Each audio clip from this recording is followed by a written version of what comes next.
Even when you feel low, you can still go. Even when you feel slow, you can still go. Even when there's no hope, you can still go. I never answer to no, man, I still go. Go, go, go, go, go, go, go, go, go, go, go, go, yeah. Good morning, everybody. So, yeah, I don't have the pop. Yeah, no coffee this morning.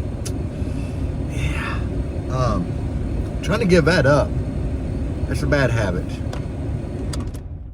You know, not saying it's a terrible habit, but 30 days in a month, $3 some change a piece. You're breaking $100 just on coffee a month. So, yeah, we're trying to do without. And I'm walking better today. I tore a groin muscle or something, man. It got bad yesterday, but doing better today. Still driving the old black Jeep with all the parts in it. I do some things that make me think I'm pretty white trash, like this. But guys, it is what it is. I had some weird comments in my video about getting sponsored and everything. And a lot of you guys understand. Some of you guys have done it. Some of you guys don't, But, and then there's the whole reason I chose G2. I really like G2 as a company. When I started just dealing with them, I was talking to the owner, and that means a whole lot to me. When you deal with a company and you wind up being on their team, that you can call and talk to the owner. Hell, Paul calls me at least once a week. Me and this guy talk a lot. If it's nothing more than to say what's up, we do communicate. And that carries a lot of weight with a company. I mean, even if you're not on their team and you just run their product, you can jump on Facebook and just send him a message or comment something and tag him, and he's gonna get back to you. That means a lot. But it is what it is, guys.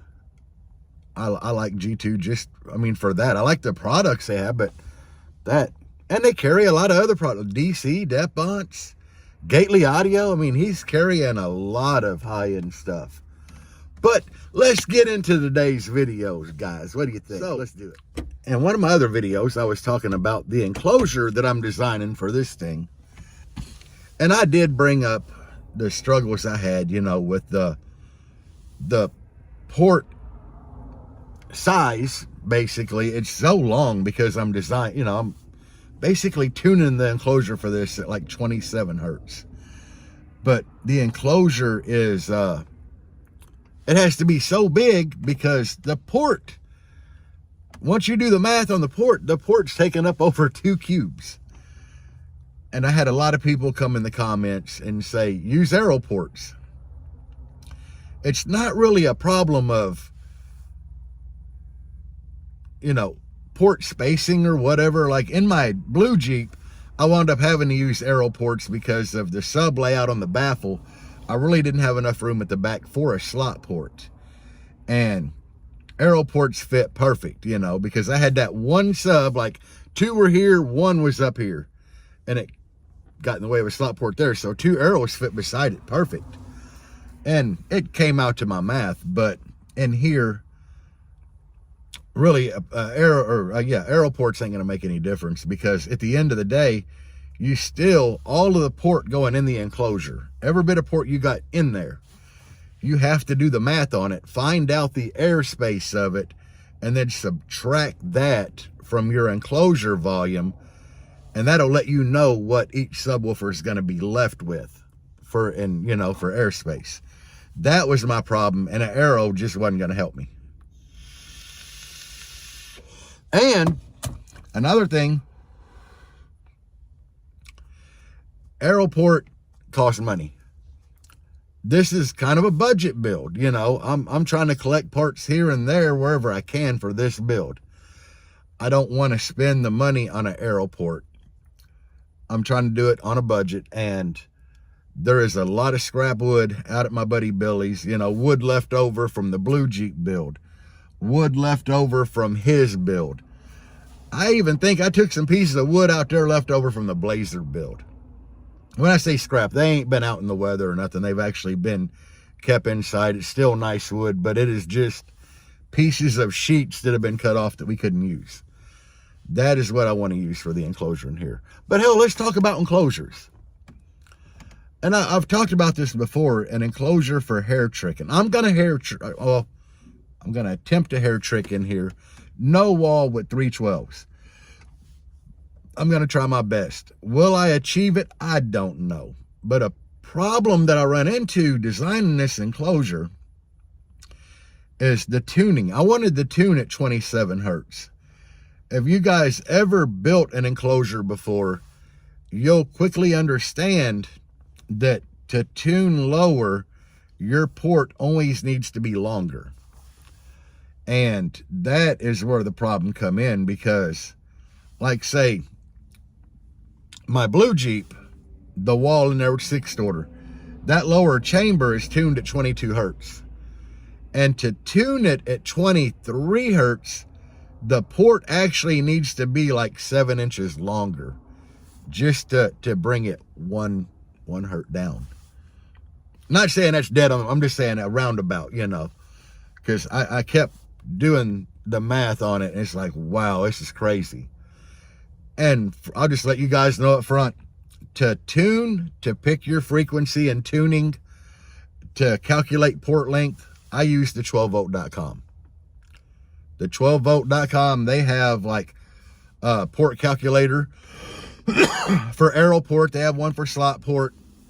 And you type everything in, your desired frequency, and it'll tell you the length it needs to be. I use that. I've had pretty good results with it, so I stick with it. But tuning low, it requires a long port, and it gets really long. Like I said, in my Jeep, it's like 7 inches to drop 1 hertz. Now, why am I tuning so low? Because I want to try the hair trick, guys. Where do you know, what all affects hair trick? Well, a good enclosure, you really need to play lower to get a good hair trick. And with all that being said, when you play lower, like I'm not sure, I'm not 100% scientific. I don't know. How does this work? What I do know is, like, in every vehicle I've owned that a hair trick, the blue Jeep, the Blazer, it a hair trick a lot better at 30 hertz than it will 50. I'm just throwing that out there. And it seems to me like when you play 50 hertz, a sub is moving really fast, because that's 50 cycles per second. A cycle is up and back. So 50 a second. And it's only going to move like this much. But when you play a lower frequency and a subwoofer slows down, then it can actually move its full X max or X max. And by it slowing down and being able to take full advantage of its X max, well, it's moving further. That's going to create more wind. So then we move into things like port velocity. You want more port velocity. Well, now, if you take a piece of 1-inch PVC this long and blow through it and have somebody like standing in front of it, 1 inch, they're going to feel a little bit of wind.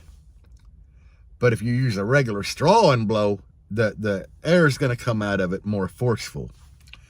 Now try it with a piece of 2-inch PVC. They're almost going to feel nothing, because it's so big that the velocity don't have a chance to build up in it. When you take this into consideration, I know a lot of people want to build like slot ported enclosures. They're jumping out here at like 18 square inches of port per cube. The standard that I was taught back in the day before we tried the hair trick, you know, just to get loud, the standard I was taught was 15. And that was a lot of port back then from what manufacturers were putting on the little sheet that come with a sub. I remember looking at them sheets, and most of them for like a 12-inch sub, they want you to do like a piece of 4-inch PVC. If you do the math on that, that comes out right at 12 square inches of port per cube. That was what a 12 recommended back then.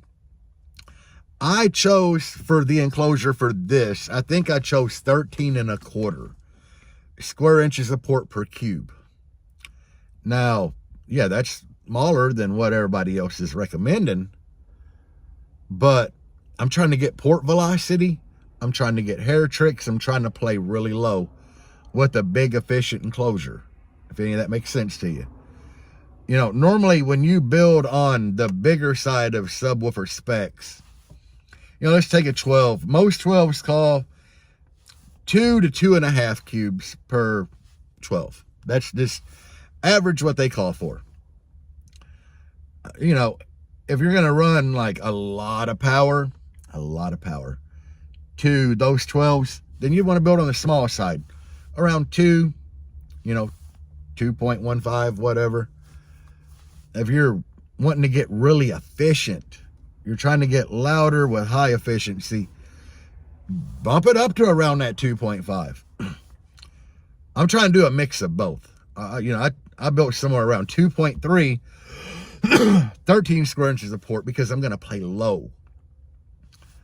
I need that extra suspension, air suspension in there is what you get inside of an enclosure. I need that extra suspension to be able to help me play low with the power that I have. So, a little smaller port, but a little on the big side, you know. And tuning at 27 hertz. A lot of people is going to be like, what? Why are you tuning so low? Trying a hair trick. I'm trying to play 20 hertz. You know, I want to be able to play 20 hertz in this Jeep in a no-wall. Perfectly fine. So, yeah, tune at 27. It should be able to play 20 all day. And then, I'll give you an example. I tuned the Blazer and my blue Jeep, the rear chamber of the 6th order. Both of them are tuned at exactly 22 hertz. Why 22 hertz and not 20? Because big ass ports, the length of port they give you, if you're doing, you know, X amount of square inches of port per cube for 15, if you're doing, the way I did the math in both vehicles, it come out right to 22 hertz with all the port I had. And surprisingly, they don't sell port sections anymore. Or I would have bought port sections to try to get down to 21 if I could have. But being tuned, both vehicles, and this is odd, but with cabin and everything, being tuned at 22, both vehicles peak at 35. The Blazer, it burps the same number at 35. Or that's the peak. And I think it's a little lower at 34 and a little lower at 36, which that's relevant. It means there's a little peak there. The blue Jeep will burp the same number at 34, 35, and 36 hertz. Across the board, same number. That's just, you know, that's giving you an idea. If you're tuned at 22, that's peak. And I know cabin of the vehicle helps a little bit with that. And a no wall, it'll probably be a little different than a wall, but it's still relevant because tuning that low, the peak is that high. Now, so I'll be able to definitely, if I'm tuned at 27 hertz, I should be able to play 20 to 40 all day long. No problem. Who the hell wants to play above 40 anyway? You know, and today's, with all the rebase music, the fun frequencies are like 20 to 30. 20 to 33 is the really fun spots. This thing should be able to play it. So design your enclosure accordingly, guys. You know, I know they tell you to tune it like 35. But dude, if you tune at 35, your peak's going to be up there in the high 40s, maybe even 50. If you're wanting to play rebase music and play lows, tune lower. Design the enclosure to tune lower. And am I recommending everybody shrink their port down like I designed for this to the 13 square inches of port per cube? I don't know. I did it for this because I want a hair trick. I want to get port velocity. I want the air to be rushing through there really good to try to give me some wind. Ideal in here would be subs up, port back. In my experience in the no-wall cars and stuff that I tested, hatchbacks when I was younger, I got louder firing the port in the driver's side rear kick. I was a half dB louder. Am I going to fire the port in this into the driver's side kick? Maybe. I'm thinking about it. Louder, and it should be louder on the passenger side, because, you know, a lot of people build their walls driver's side port because it's louder on the passenger side. I want everything to rush over that way, because if I'm giving demos, I want to try to hair trick, you know. And just same, if I'm doing videos in here, I can roll up that window if need be to get more wind right here for video. But guys, when you're designing your enclosures, if you're wanting to play low, tune low. It's a problem I run into with a lot of people. They want to do hair tricks and they want to play lows. And I'm like, what's your tuning? We tuned it at 37. What?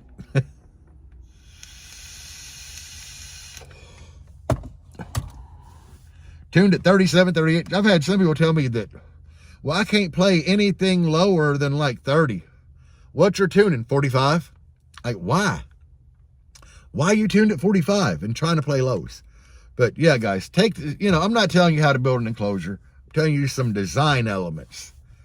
You want to design an enclosure, build a good enclosure first and foremost. Use good wood, screws, wood glue, you know, try to get your cuts as straight as possible. That way everything glues together good. You don't want to have jags in there, you know, in your wood where it's all crooked and try to glue it and wind up with a gap like that. If you do, fill it in with PL3X. I'm not saying that I've been a perfect, you know, wood cutter with a circular saw all my life. Fill it in with PL3X, but it will fill in with PL3X. I've gotten a whole lot better the more I've been doing it, but it's happened to all of us, you know. Build a good solid enclosure, lots of screws, but design. You can't build a good enclosure with good skills and a crappy design, guys. Do I design enclosures for people? I try not to. You know, a nice little no wall ported box for the back, I can do it for myself all day. I would send y'all to Drew Jones for something like that. If you want to build a good solid 6th order wall, hey, go to Chris Kyle, Mr. 15 Hertz, you know, or Joe Sparky Dom. Both of them guys, they design like just incredible 6th orders. Ported box, Drew Jones can take care of that all day. A 4th order, Drew's good at those too. I've seen some impressive 4th orders he's designed. But even if you get a good design, don't change it. Don't change anything. That could make or break everything. But you want to build a good, efficient, no wall enclosure to try to hair trick, do what I just said. A little smaller on that port. Definitely tune low, and keep in mind, you know, if your subs call, say, for 5 cubes total, and you build a 5 cube box, and then you throw a port in it that eats up 1.5 foot of airspace, you're gonna be right back down to 3.5 for your subs. You're gonna have to build bigger and do the math, subtract the port volume, and then design bigger. That's what I had to do. So keep that in mind, that your port's going to eat up volume. How do you calculate all that? It's a pain. You're going to have port area, the height and width of the port. Go to 12volt.com, put in your tuning, get the length of the port. Add that in the equation. Height times width times the depth, the length of port. Divide by 1728, just like you do to build an enclosure. And you're going to be right there. And that's going to tell you how much volume your port eats up that you're going to subtract from the main volume. Just keep all that in mind, guys. It's a long process, and hopefully the enclosure in here does good. I don't know, but anyway, that's all I got this morning, guys. Peace out, and as always, guys, bass on.